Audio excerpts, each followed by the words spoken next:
Plus de 23 000 vies fauchées. Aux États-Unis, le coronavirus continue de tuer massivement, mais il montre des signes de ralentissement dans l'épicentre new-yorkais.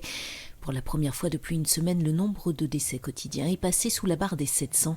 Pour autant, le gouverneur Cuomo met en garde.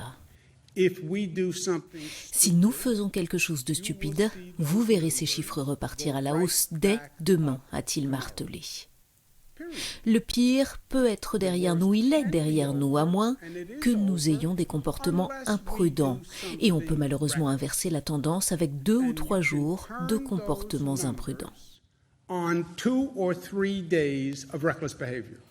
New York et d'autres États de la côte Est ont décidé de se coordonner pour voir ensemble quand lever les mesures de restriction.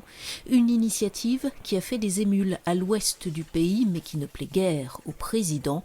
Donald Trump, impatient de relancer l'économie, entend rester le seul maître du temps. Le président mène le jeu, a-t-il déclaré. Si nous n'avions pas été là pour les États, on aurait eu un problème dans ce pays comme jamais auparavant. Nous avons été là pour les soutenir et nous avons fait plus que les soutenir.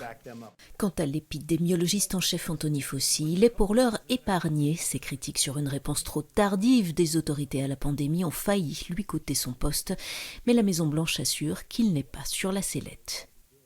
L'armée américaine a, elle, connu le premier décès d'un soldat en exercice, un membre de l'équipage de l'USS Theodore Roosevelt. Le capitaine du porte-avions avait été congédié pour avoir émis des doutes sur la réactivité de la marine.